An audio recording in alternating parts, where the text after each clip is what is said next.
Hello everyone, this is Bookish ASMR. So for today's video, I am going to read this book right here. It's Tao Te Ching by Lao Tzu. I'm pretty sure my pronunciation is incorrect for the title, but please understand it's a very foreign language for me. All right.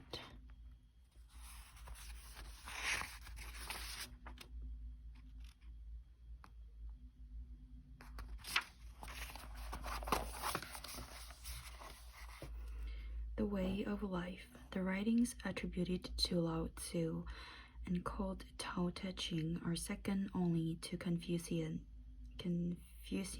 in their influence on and importance to China through the ages. Consisting of 81 brief poems, they compose the cherished beliefs of Taoism, which is devoted to a denial of selfishness and self-seeking and to a mystical union with the ultimate. Tao Te Ching, pronounced Dao De Jing, is the way of life defined by many ancient sages who lived in China centuries ago. There was one man, Lao Tzu, called Old One, who practiced the way, but there were other religious thinkers who lived in remote valleys of China and who contributed further ideas and wisdom to it.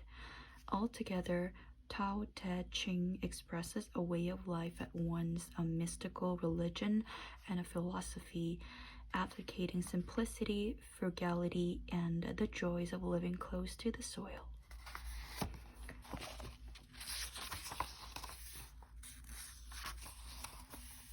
Here are the contents.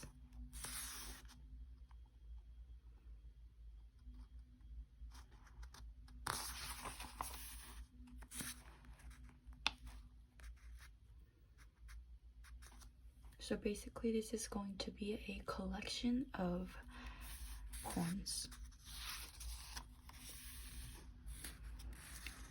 And I'm going to skip the preface.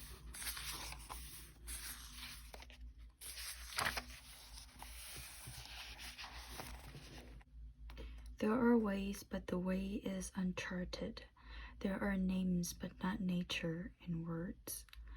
Nameless indeed is the source of creation, but things have a mother, and she has a name. The secret waits for the insight of eyes unclouded by longing. Those who are bound by desire see only the outward container. These two compared but distinct by their names, of all things profound, say that their pairing is deepest, the gate to the root of the world. Paraphrase. None of the ways observed or described by us in which things happen or events occur is the master way by which nature works. No word or name can disclose nature's deepest secret. Creation began in an event which is not identified and therefore has no name. All creatures, nevertheless, can be traced to a common mother or matrix, something to which such words as mother or matrix can be applied. Nature's secret, the constant, normative way from which no event is exempt, is disclosed only to those who can be rid of personal wishes or prejudices about it. One comes to grips with it as it lies hidden beneath appearances by disregarding his own point of view. Prejudiced eyes are stopped cold at the surface. The secret and its containers are separated only by imagination and abstraction. In nature, they are invariably paired. This pairing of meaning or principle or life with matter is the most profound feature of the world. It is the clue to the understanding of all existence.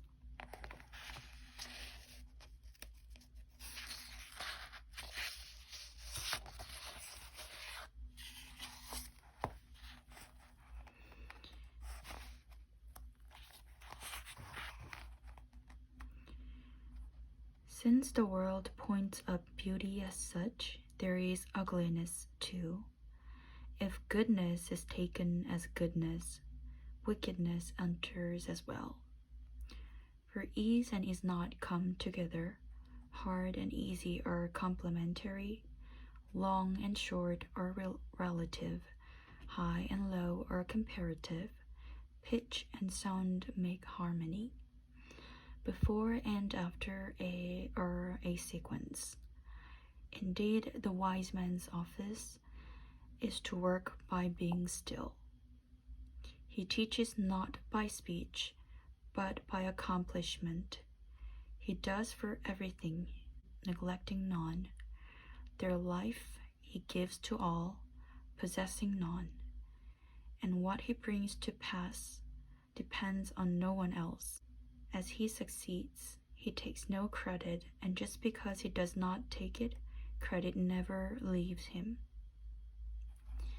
Paraphrase.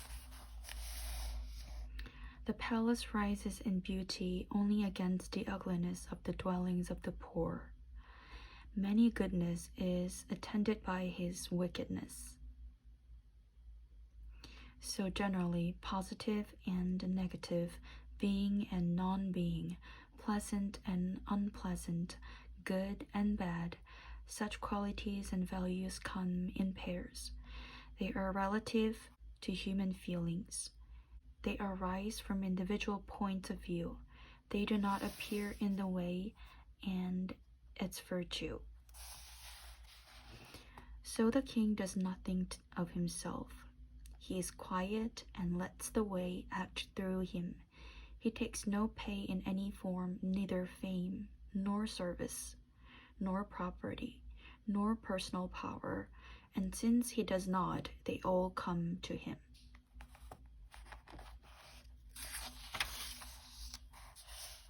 If those who are excellent find no preferment, the people will cease to contend for promotion. If goods that are hard to obtain are not favored, the people will cease to turn robbers or bandits.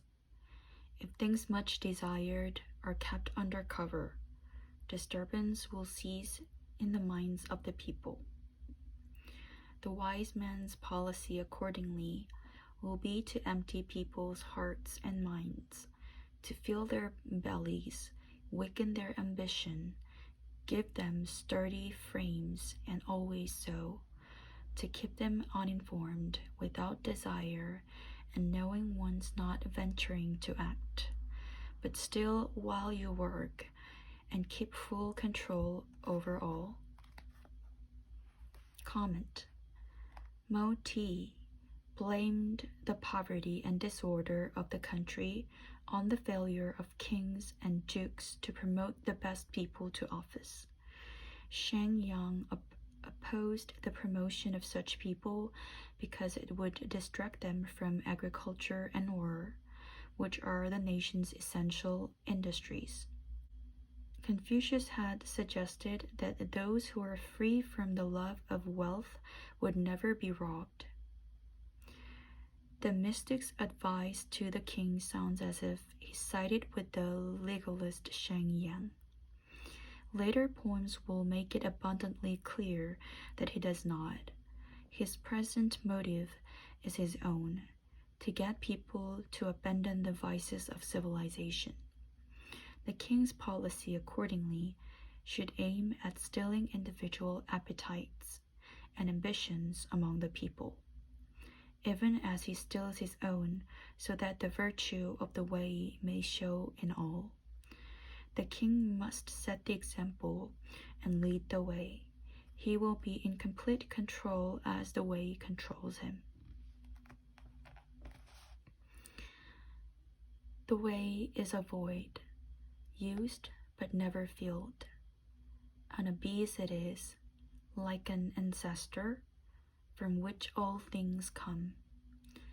It blunts sharpness, resolves tangles. It tempers light, subdues turmoil. A deep pool it is, never to run dry, whose offspring it may be, I do not know. It is like a preface to God. Paraphrase. Like empty space, the way contains everything and yet is never filled. Things come out of it as from a bottomless hole, as they were begotten there. Chuang-Tzu's lines are parallel. Pour into the way, it will not be filled. Pour out of it, you can never exhaust it. No one knows where its contents come from, and so it is spoken of as the containing light. The way has the quality of softening all harshness, looking down into its unfathomable depths. I do not know who brought it to be, but perhaps it is God's arena.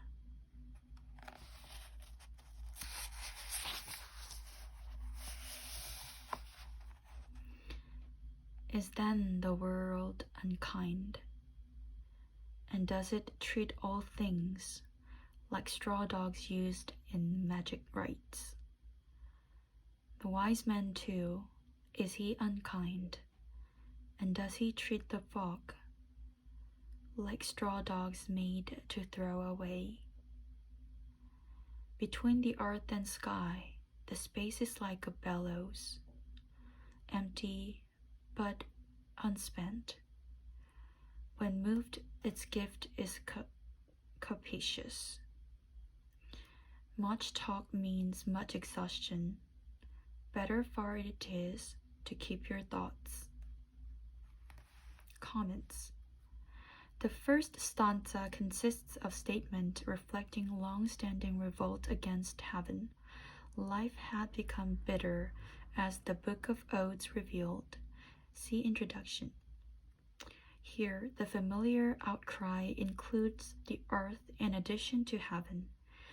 I have translated these lines as questions and imagined that they were uttered as sympathetic inquiry, to which the second stanza is an answer. Other interpreters have read this poem as indicating that both the world and the wise man are quite impersonal, caring nothing for the individual and dealing only with general situations. This seems to me foreign to the total outlook of the Tao Te Ching. The straw dogs offered uneasily recognizable metaphors for something worthless. Straw dogs were used in sacrificial rites and then discarded. The etymology of Hsien, Chinese for an oblation, indicates that dogs were once used as sacrifices in religious ritual. The straw dog was an economy. The valley spirit is not dead. They say it is the mystic female. Her gateway is, they further say, the base of earth and heaven. Constantly, and so forever, use her without labor. Paraphrase. There is a spirit that haunts the valleys that mystics know. It has the female characteristic of preferring to withdraw. It is like a gateway through which man attains heaven, and heaven reaches man when he is receptive to its nature and open to its influence.